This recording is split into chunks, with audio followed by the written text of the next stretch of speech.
Welcome students to class 6th. Today we'll continue with our third chapter of history in the earliest cities. Let's read the text first. Jaspal and Harpreet were playing cricket in the lane outside their home. They noticed that the people who were admiring the dilapidated old building that the children called the haunted house. "Look at the architecture," said one of the men. "Have you seen the fine wood carving?" asked one of the women. "We must write to the minister so that she makes arrangement to prepare and preserve this beautiful house." Why, they wondered, would anybody be interested in the old run down house? So these two boys, Jaspal and Harpreet, were playing cricket near a building which they used to call them as a haunted house. It was very dilapidated. What is the meaning of dilapidated? Means it is very in a bad condition. It is not. It is just like a haunted house. So they were saying they heard some elderly people that we must talk to the minister so that they can repair this place. It is very beautiful house. It should be preserved. So they were very surprised and wondered that how they are interested in this old house which is already dilapidated. So this question can be answered. How we can answer this question? If we will read the chapter. It is about the history of Harappa. So let's read the story of Harappa. Very often old buildings have a story to tell. Nearly 150 years ago, when railway lines were laid down for the first time in the Punjab, engineers stumbled upon the site of Harappa in present-day Pakistan. To them, it seems like a mound that was a rich source of ready-made, high-quality bricks. So they carried off thousands of bricks from the wall of the old buildings of the city to build railway lines. Many buildings were completely destroyed. So, what is the story of Harappa? How it started? That as it is written that very often all buildings have a story to tell. That means every building is having some kind of story related to it. And nearly 150 years ago, the railway lines were laying down for the first time in Punjab. The engineers, what they find? They found the bricks which were made of very high quality. So what happened? They carry them for making, and it was used for building the railway lines. Then about 1880 years ago, archaeologists found the site and realized that it was one of the oldest city in the subcontinent. As it was the first city to be discovered, all other sites from where similar buildings were found were described as Harappan. This city is developed over 4700 years ago. So how archaeologists found the city? They found as they got the clues. How they got the clues? The buildings, bricks, which was very old and very good. So that means the city of the Indus Valley civilization, as known as the Harappan cities. It was rediscovered in the 1920 after excavation in Sindh and Punjab. In present day it is in Pakistan, and these cities were developed around 4700 years ago. What was special about these cities? So now we'll understand about that. What was special about the cities? Many of the cities were divided into two or more parts. Usually the part of the west was smaller but higher. Archaeologists described this as the cathedral. That means the part which is in the west, it is a small part but is at a higher place, and the archaeologists described it as a cathedral. Generally the part to the east was larger but lower, and the part which is in the east part, that is large but lower. This is called the lower town. Very often walls of baked bricks were built around each part. The bricks were so well backed that they have lasted for thousands of years. The bricks were laid in an interlocking pattern, and that made the wall strong. In some cities, special buildings were constructed on the cathedral. For example, in Mohenjo-daro, a very special tank which archaeologists call the Great Bath, was built in this area. This was lined with bricks, coated with plaster, and made watertight with a layer of natural tar. There were steps leading down to it from two sides, which they were rooms on all sides. Water was probably brought in from a well and drained out after use. Perhaps important people took a dip in this tank on special occasions. So, how was the laydown of the city? The city was divided into two parts, the cathedral and the lower town, and walls were fortified with bricks in interlocking pattern, and a street was laid out straight and cut each other at a right angle. So they had also made a bath like tub. It is called as a Mohenjo-daro, in which special people took bath. And how was the construction of that place? It was lined with bricks, coated with plaster, and made watertight with a layer of natural tar.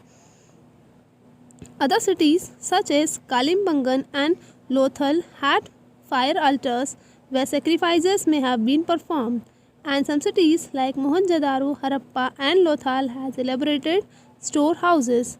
So you can look at the picture. The earliest cities in the subcontinents, one of which is Harappa, then Kalibangan, Mohenjo-daro. Okay, these names we had already read in the chapter. Then Lothal. Okay, similarly we'll get other names also. This is the Great Bath, which is located in Mohenjo-daro. We can look at the picture as we have read in the text. What was the description? What was the description? That this was lined with bricks coated with plaster and made watertight with a layer of natural tar. Okay, we can look at the picture. Houses, drains, and streets. Generally, houses were either on 1 or 2 stories high, with rooms built around a courtyard.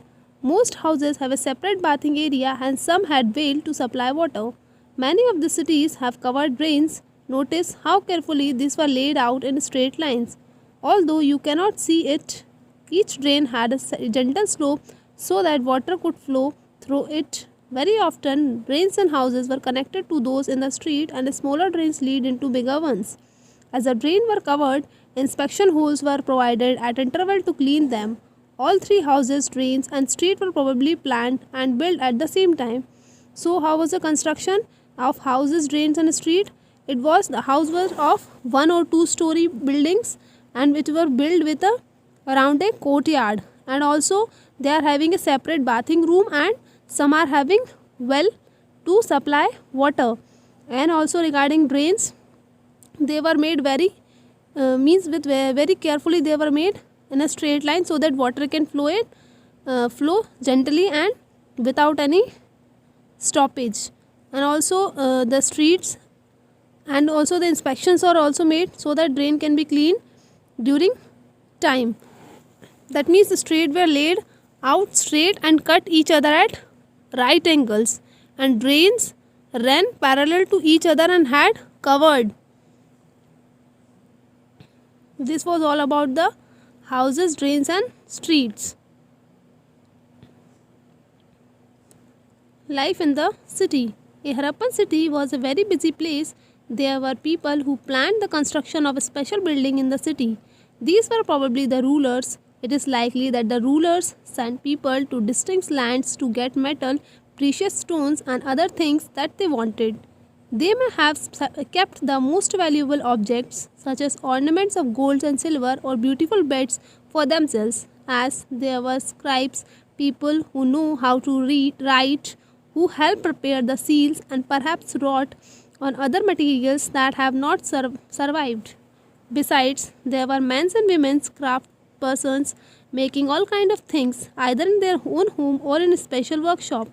People were traveling to distant lands or returning with raw material and perhaps stories. Many terracotta toys have been found, and children must have played with these. So, what was all about the city? They have given you description of the city, about how they made the seals. Craft person make all kind of things. Archaeologists have found that made of stone, shells, and metal in addition to weights and blades. And what the valuable objects are also prepared there. That means the craft person are making all kind of ornaments, either they are making at their home or at a special workshop that is given for them for preparing. And terracotta toys were also found in that time. That this is all the description of the Harappan city. It was a very busy place, as written in the first line of the paragraph. You can read the city of Harappa. It is a very busy place. Rural plants, buildings, traders travel to distant places to procure raw material, and scribes prepare exotic seals. Okay, you can also go through the pictures. It is a picture of a drainage which is prepared in a parallel line. Then this is the inspection hole for checking the drainages. Okay, then these are the toys of terracotta toys, and this is a seal which is prepared for different purposes. New crafts in the cities. Let us look at some of the objects that were made and found in Harappa cities. Most of the things Let us look at some of the objects that were made and found in Harappan city.